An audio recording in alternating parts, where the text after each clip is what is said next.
Hello, my name is Nicole Alice and I am a health coach. Welcome to my channel.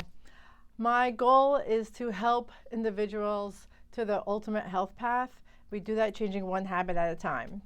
Please like and subscribe, and if you're interested in my 12-week 12 habit change course, just check out the link below, go to my website, and all the information is there.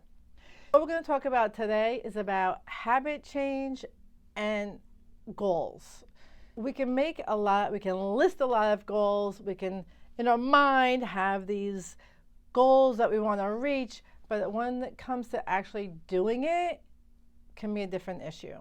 I have a girlfriend, and she was asking me what she needs to do to get on this health path that she wants to get on.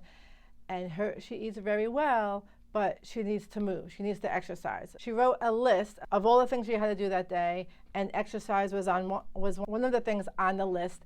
And she said she checked off everything except exercise. So why is that? Why is changing these certain habits or these food habits or movement habits, why is it so difficult? So what we're going to do is break that down. First thing I want to look at is I want you to think for a second about 2 or 3 habits that you have that are good habits, that aren't natural habits. For instance, I had to write this down so I don't forget. My 2 habits that I instilled into my life is, one was when I answer the phone at work, I make sure I am sitting up properly, I have a smile on my face, and I'm very engaged with whoever's on the other side of the phone. Sometimes we could answer the phone but be doing other things and putting things in the computer, especially when we're at work. I trained myself, and it became a habit that when I answer the phone, I put everything down and just focus on that phone conversation. I believe the person that's on the other line can hear that, and that you give off a different energy on what you're doing on the other side. Just like when you're out with your friends, you don't appreciate when you're pouring your heart out to them and then they grab their phone and they start texting.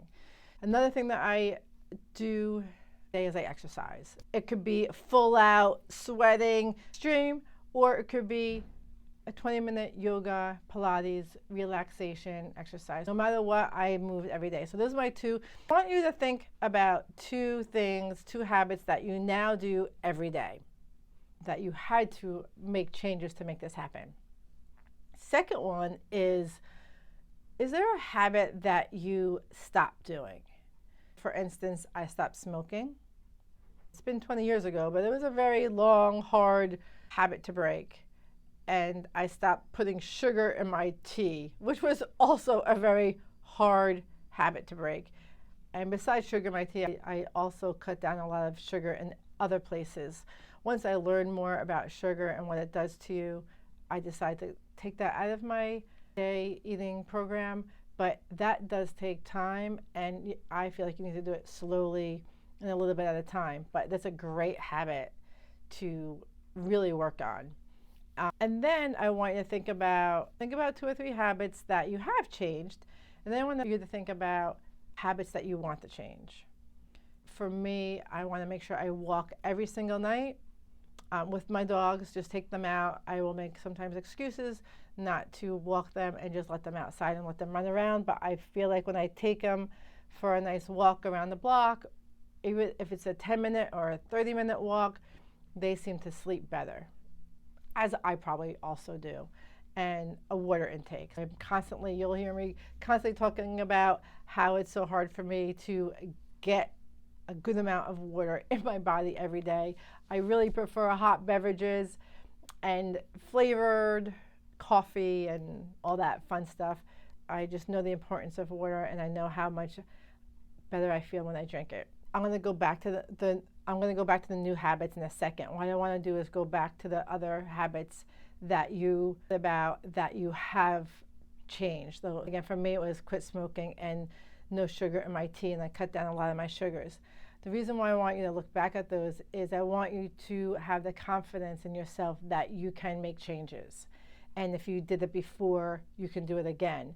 And think about when you made those changes, what it instilled how long it took, and then how you feel now that you made those changes, and how you feel physically and mentally and even emotionally about making those changes. I know quit smoking is a huge one for people, and it was for me. And every time I get sick and have a bad cough, I think about if I was still smoking, how worse I would be. I want you to just think about those habits that you have changed and how you can do it, and having the confidence to do more going forward. So now let's go back to the 2 habits, or 2 or 3 habits, or it could be more, that you want to change. First is, say I want to lose 20 pounds, right? I want to lose 20 pounds in realistically 5 or 6 months. Depends on how much weight that you have to lose, but let's just say 20 pounds in 6 months. That's 4 to 5 pounds a month, which is very realistic. Now we're going to break that down even further and say, okay, I need to lose about 1 pound a week. Whatever goal you have, I want you to break it down. It could be a year goal, and then you break it down monthly, and then you break it down weekly, and now we're going to break it down daily. And that was the problem, as I said earlier, with my girlfriend, when she said she had exercise on her list but she didn't do it, is because I don't feel like it was broken down enough and she wasn't prepared. For me to lose 1 pound a week, I have to either change my diet or my exercise, or increasing exercise. Let's just go with, I want to increase my exercise. So what do I need to do to make that happen? Tomorrow, I want to start exercising. I haven't exercised in 5 years. I'm not really in shape. How do I start? Well, first thing is, you're going to plan when in the day you're going to do it. So I have to work at 9 to 5. I can either get up early and do it, or I can do it after work. Now decide, are you a morning person or a night person? For me, I'm a morning person. I feel if I do it in the morning, that would work for me because I'm fine with getting up early. I can do it, and then it'll be done for the day. Usually I get up at 7. Now I'm going to get up at 6:15, and I'm going to work out for 15 minutes. I'm going to follow this video on my phone. There's a great YouTube, well, there's tons of great YouTube channels with videos that you can follow, all different ranges. I'm going to go to YouTube tonight. I'm going to find a 15-minute video of beginner exercising with not a lot of jumping. Found that video. Now I'm going to get up at 6:15, and I'm going to go into my living room, and I'm going to have everything ready. If I have to move the furniture, I'm going to move it tonight. I'm going to put my water ready, have my little stand to put my phone, put my mat down. I'm going to get everything ready at night. I'm going to put my workout clothes on my dresser, and I'm going to put my alarm on my phone, and I'm going to do that. Now I wake up at 6:15, everything's ready. I don't have an excuse not to do it. Everything is ready for me to do it, and I just have to go. Did my exercise, feels so good, day 1. Now you're going to decide how many days, that's the daily goal. Now, how many days in a week am I going to do it? Well, I haven't exercised for a long time. I'm going to start slow, and I'm going to do it Monday, Wednesday, Friday. And then Sunday, I'm going to take a walk with my friends. And that's it. You need to plan ahead. You need to prepare yourself for success by getting every detail for yourself ready. You have to do every little thing to create success. It can't be just, I'm going to do this, I'm going to start exercising tomorrow, and without any plan. That's where you're not, it's just there's too many things that will distract you. There's too many excuses that you can make. There's too many mind games that you can play with yourself. Now, if you want to, I'm just going to go back to the exercise again, for those nighttime exercise people. The thing about working at night is that you can come home from work tired, and that you can come home from work with things that you have to do for your kids or your mom or your spouse or whoever around. You can easily get distracted by family, friends, and other things.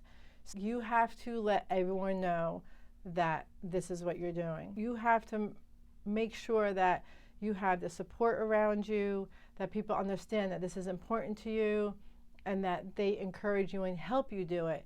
If you have little kids, well, come out, come walk with mom. Or if you're a husband, maybe join the gym together. You have to set up also your surroundings. That's why I feel like in the morning it's easier because you can just slip out of the bed and not disturb anyone else. Well, that was for me, but evening, a lot more things can happen. So you need to just really set yourself up for success by planning ahead. Have your food ready, whatever you need to do. So whatever goal that you decide, and this is what I want you to do. I want you to break it down for the year. I want you to break it down for the month. I want you to break it down for the week. And I want you to break it down for the day. And remember, I'm going to say it over in every video that I ever make. To create a habit, you need to do it every day. If it is an exercise routine, it will be eventually you would be moving every day for it to be a habit where you're going to miss it if you're not doing it. And that's when we know it's a habit, is when you don't do it and you miss it. And that is such a great feeling, especially when it's something for your health. Write it down, make a calendar, find an app, whatever you need to do to get this done. Go and do it. Let me know what you're doing. I want you to respond with the breakdown. If you have to email me and I can help you, that's fine. But we're going to have a great year. Bye, everyone.